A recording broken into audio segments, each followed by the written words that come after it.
नमस्कार, मैं हूं प्रभु चावला और सीधी बात में आज बारी है भारत के एकमात्र मराठा नेता और भारतवर्ष के कृषि मंत्री शरद पवार की। आपका स्टूडियो में बहुत बहुत स्वागत है। हंस क्यों रहे आप? मैंने ऐसा कोई गलत बात आपने शुरुआत के लिए मराठा मंत्र इसलिए मैंने कहा भारत के मराठा नेता, पर वहाँ आप तो वो भी खतरे में पड़ गया आपका। आपको एक राज ठाकरे मिल गया जो आपके मराठापन को चैलेंज कर रहा है। चलिए, राज ठाकरे तो खतरा है कि नहीं आपकी? काहे का खतरा? हम तो कोई इससे कोई समस्या समझते ही नहीं, ना महाराष्ट्र के लोग समझते नहीं समझते इसको आप? बिल्कुल। राज ठाकरे रोज चैलेंज कर रहे हो और आप चुप करके बैठे हैं, बोलते नहीं है कुछ। काहे का चैलेंज और किसको चैलेंज कर रहा है? वो कहते सारे देश के निकल लोग भाग जाओ यहाँ से। नहीं, कोई उत्तर भारतीय लोग जो हैं, कोई किसी को भागने की बात वहाँ कहती है, ना कोई किसी को भागता है। एक बात आप नजरअंदाज करते हैं कि मुंबई शहर में अभी take the case of Gujarati, शायद मुंबई देश में सबसे बड़ी गुजराती स्पीकिंग सिटी है।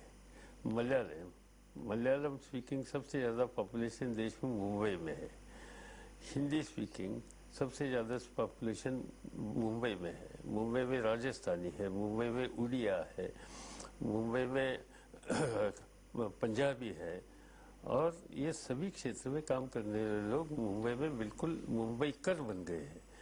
यहाँ तक कि भाई देश के कौन से राज्य में ऐसे आपको दिखने के लिए मिलेगा?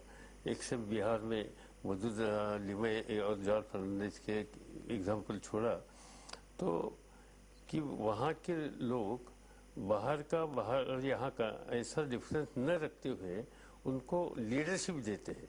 आज मुंबई महानगर पालिका में आप देखेंगे कि कम से कम 25 या 30 म्यूनिसिपल कॉर्पोरेटर वो खाली उत्तर हिंदुस्तान के होंगे, इससे साथ साथ गुजरात के होंगे, राजस्थान के होंगे।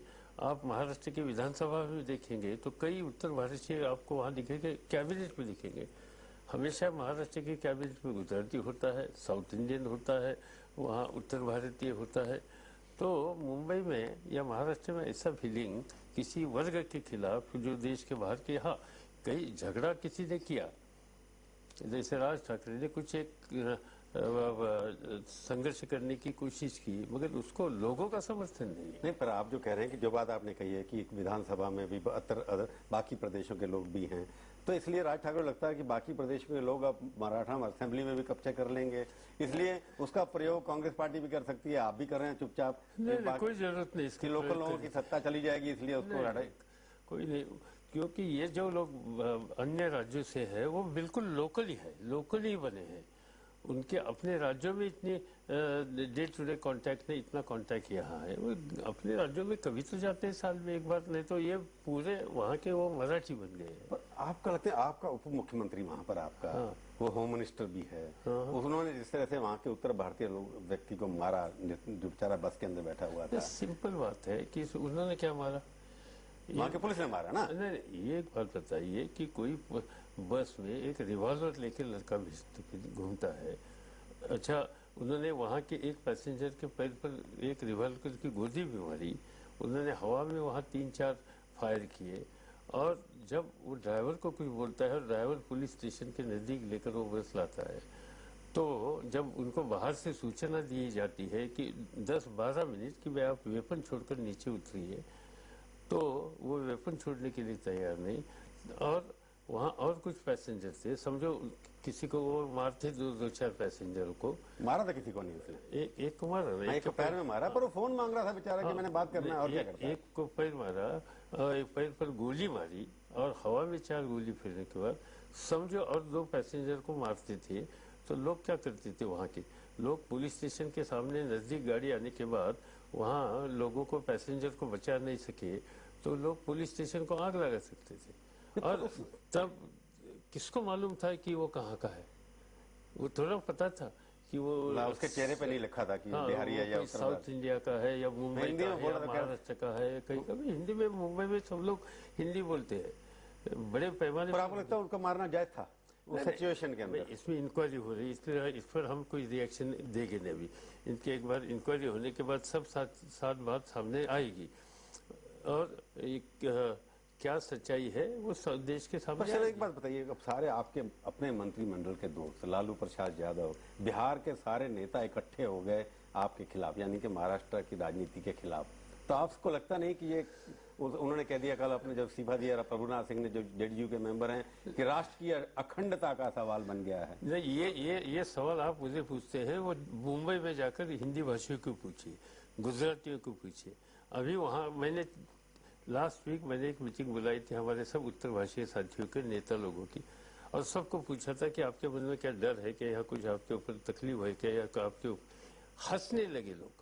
बोलते थे लालू यादव तो आपके साथ बैठे हैं कैबिनेट में। वो सिर्फ इतने बोले कि भाई हमें हमारे बारे में आपको कुछ चिंता रखनी हो तो दिल्ली में या पटना में या आपके जो दोस्त लोग हैं उनको बोलिए कि हमारे बारे में चिंता मत करो, हम यहाँ बहुत खुश हैं, यहाँ के लोगों के हमारे इच्छा से है, और आप अपना मुल्क अच्छी तरह से संभालो, ऐसे वो लोग बोलते थे। हम आप अपने मंत्री के लोगों को क्यों नहीं बोलते कि आप उनके बारे में क्यों चिंता करें? आप लालू को बोलिए ना।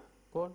आप उनके साथ बैठे? उन्होंने सब लोगों ने मिलकर अपने स्टेट का कोई, अभी सच बताओ तो चुनाव नजदीक आया है, और चुनाव नजदीक आने के बाद सब लोग अपना स्कोर सेटल करने की प्रोसेस शुरू हुई है, ऐसे लगता है। पॉलिटिकल माइलेज है, पॉलिटिकल माइलेज। तो लालू यादव पॉलिटिक्स कर रहे हैं? तो मालूम नहीं लालू कर रहे हैं या प्रभुनाथ सिंह कर रहे हैं या नीतीश कुमार कर रहे हैं, सब आप कर रहे हैं? नहीं, हमारा कोई इंटरेस्ट ही नहीं, हम इस पर बात भी नहीं करते, हमें हमारी कोई दिलचस्पी नहीं इसमें इस तरह से।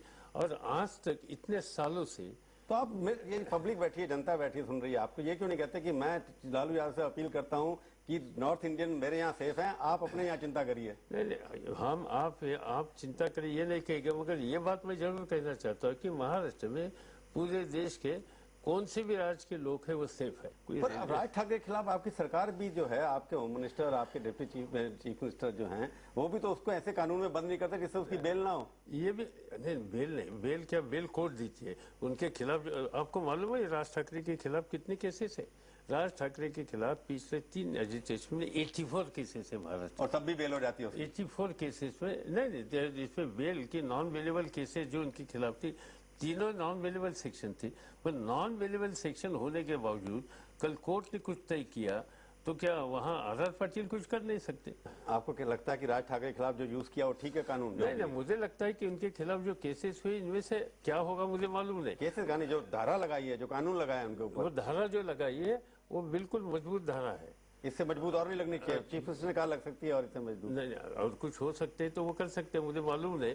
मगर जहां तक मेरी इंफॉर्मेशन है कि इनके खिलाफ सख्त कार्रवाई करने के लिए बहुत से कदम उठाए। 88 केसेस आज, और उनके 10,000 से ज्यादा लोग अरेस्ट किए। कौन सी स्टेट में एजिटेशन में 10,000 से ज्यादा लोग अरेस्ट किए थे?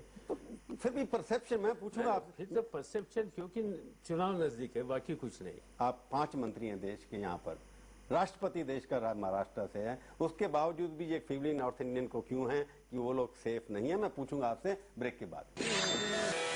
मैं पहले भी आपसे पूछ रहा था कि आप बड़े सॉफ्ट हैं और लालू यादव बड़े एग्रेसिव हैं, नीतीश कुमार एग्रेसिव हैं। उन्होंने एक ध्यान में बात रखनी चाहिए कि मुंबई शहर एक ऐसा शहर है कि जहां 70% लोग मराठी स्पीकिंग नहीं है, मराठी स्पीकिंग 30% के आसपास है। और दूसरा, मेरी रिक्वेस्ट ये है हमारे सब साथियों को, लालू जी से, और लालू जी हो, नीतीश जी हो, बाकी सब हमारे साथी, कि भाई हम सब लोग भाई लोग हैं, हम लोग आपस में हमेशा रहने वाले हैं। राजनीति में कोई अलग अलग भी राय हो सकती है, मगर हम हिंदुस्तान की एकता के बारे में कभी नजरअंदाज नहीं कर सकते। और इसलिए हमारा कोई भी ऐसा शब्द कहीं जाना नहीं चाहिए कि जिसमें देश के कोई भी हिस्से में एक तरह का अलगाव की भावना लोगों के मन में पैदा हुई। इससे, क्योंकि अर्बन एरिया में आप लोग हैं, आप पूना में हैं, आप बारामती में हैं, जब आप थाने में हैं, जहाँ दंगे ज्यादा हैं, तो ये कांग्रेस लगता है राज ठाकरे को खड़ा होकर के आपको नुकसान कर रही है, शिवसेना को नुकसान? काहे के लिए कर रहे हैं? ना कांग्रेस इस पे पड़ा है, ना बीजेपी पड़ा है, ना शिवसेना पड़ी है। तो नेशनल नेता हैं आप, राष्ट्रीय नेता हैं, आपको लगता नहीं कि ये फैमिली पॉलिटिक्स भी जो है वो एक जदाद बन गई है? उसके ऊपर झगड़ा करने के लिए शुरू हो जाते हैं लोग कि अब राज ठाकरे को नहीं मिली शिवसेना, तो उसने झगड़ा करना शुरू कर दिया। नहीं, उन्होंने कुछ इशू रेज किए हैं और ये अपना संघ मजबूत करने के लिए रेज किए। इनमें से छोटी बात है जो एक उन्होंने महाराष्ट्र के जनता के लोगों में और नई पीढ़ी में एक परसेप्शन तैयार किया है, वो दूर करना चाहिए। ये गलत फहमी है। अभी गलत फहमी क्या है? ये कि बोलते हैं कि भाई बार बार मैंने भी खुद कहा कि भाई ये एग्जामिनेशन रीजनल सेंटर पर ले गए तो फायदा होगा। अभी समझो बिहार से या और कोई राज्य से 20,000 15,000 लड़के मुंबई में आए। अच्छा, वहाँ रहने का इंतजाम है का? अच्छा, क्लास 3 और क्लास 4 का जॉब, बेचारों को जाने आने में 4 दिन जाएगा, खर्चा आएगा, रहने के लिए जगह नहीं, फुटपाथ पर सोएगा, होटल में सो नहीं सकते।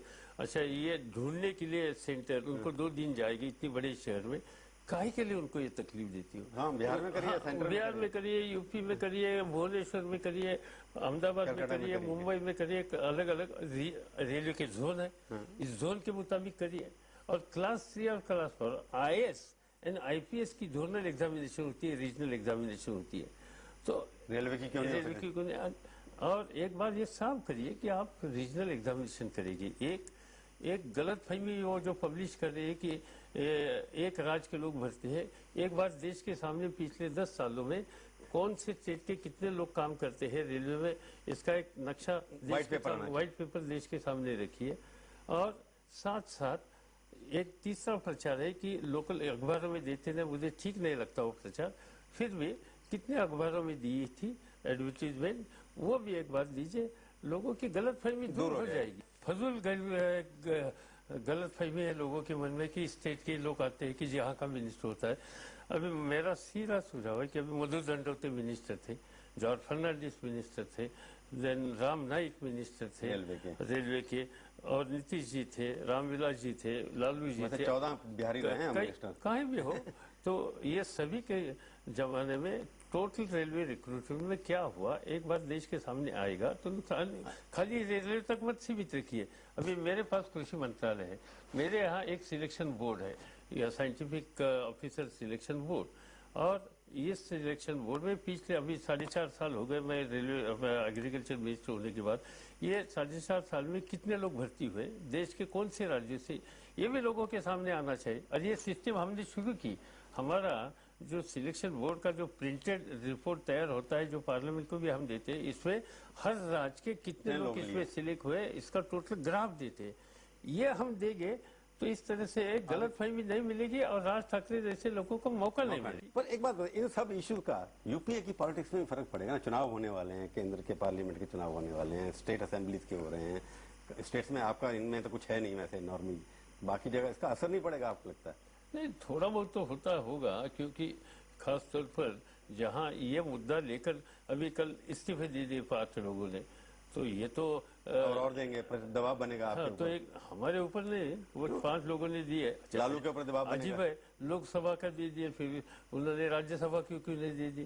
राज्यसभा क्योंकि चुनाव नजदीक है 4 महीने के बाद, तो लोकसभा को छोड़ने में क्या तकलीफ है? लालू तो नहीं दिया अभी, लालू तो देगा ना। लालू जी ने क्या कहा था कि उन्होंने पहली बात ये की थी, देना हो तो सब लोगों ने, विधानसभा का सदस्य दे दो, राज्यसभा का दे दो, लोकसभा का दे दो, तो लालू जी भी देने के लिए तैयार हो गए। मगर ये जो कुछ किया गया तो मुझे लगता है कि इससे ठीक नहीं दिखाई देता। ये एक स्टेटमेंट आया क्रिकेट ऑस्ट्रेलिया बोर्ड का कि आप BCCI है अपनी ताकत को वाइजली, यानी कि सोच समझ करके ब्लैकमेल करना शुरू करे, हर चीज पे आप दबाव डालते हैं, ये ठीक है चार्ज आपके खिलाफ? कहा किसने किया? आज वो असली क्रिकेट बोर्ड का जो प्रेसिडेंट है उसने कहा, जो आपने गौतम गंभीर के ऊपर जो अपील की थी, दबाव डालने की कोशिश की थी। नहीं, क्या हुआ वही, गौतम किसी को भी अपील करने का अधिकार है, अपील करने के बाद उन्होंने स्टे नहीं दिया, स्वीकार किया, गौतम गंभीर कहते हैं कि जो है BCCI जो है पैसे का ताकत मिसयूज करती है। ये मीडिया हमारे खिलाफ बोलते हैं, अस्थिया हमारा दोस्त है। नहीं, बिल्कुल मनी पावर का इस्तेमाल BCCI करता नहीं, BCCI करना चाहता नहीं। दुनिया के सभी क्रिकेट प्लेइंग कंट्री के साथ BCCI हिंदुस्तान के अच्छे रिश्ते रखना चाहते हैं, और इसका स्वीकार दुनिया के बाकी देशों ने किया, इसीलिए तो उन्होंने मुझे अनअफोर्ड प्रेसिडेंट बनाया किया। ठीक है, दूसरी बात प्रेसिडेंट बन रहे, मेरे को लगता है कि IPL के क्रिएशन भी आप हैं, you are father of IPL creation, आपने एनकरेज किया, उसमें टेस्ट मैच का बट्टा बैठ गया, देखा आपने नागपुर में 1000 लोग थे और IPL में लाखों लोग आते हैं, तो आप क्रिकेट खत्म हो जाएगा ना? और इसलिए 4 घंटे का गेम हो या इसके लिए लोग आते हैं, 1 डे के लिए लोग आते हैं। आज लोग 5 दिन के लिए आने के लिए तैयार नहीं, क्योंकि लोगों के पास इतना समय नहीं होगा। कल समस्या तो शायद 1 डे पर हो सकता है, मगर टेस्ट पर नहीं होगा। जो इतना सारा जो आपने टेस्ट सीनियर लोग रिटायर हो रहे हैं, आपको चिंता नहीं है कि क्या होगा उनका? नए क्रिकेट खिलाड़ी तैयार हो रहे हैं। अपने हिंदुस्तान में इतना कैलिबर देश के सामने आ रहा है कि आज दुनिया के अच्छे चुमे में भारत का नाम फिर ऊपर आ गया। तो और क्या करवाएंगे आप? मैं आपसे पूछूंगा और भी नेशनल पॉलिटिक्स और क्रिकेट के बारे में, और 5 पूछूंगा सीधे सवाल छोटे से ब्रेक के बाद। सीधी बात में आपका एक बार फिर से स्वागत है। हम बातचीत कर रहे हैं केंद्रीय कृषि मंत्री शरद पवार से। अब हम उनसे पूछेंगे सवाल, सीधे सवाल पूछने वाला मैं आपसे। पूछिए। आप लोकसभा का चुनाव दोबारा लड़ेंगे या नहीं? मैं लड़ना नहीं चाहता हूँ, मैंने अनाउंस किया लड़ना नहीं चाहता। मेरे पार्टी के साथी हमारे सिर पर बैठे हैं, मैं फिर उनको बताने वाला हूँ कि अभी बहुत हो गए।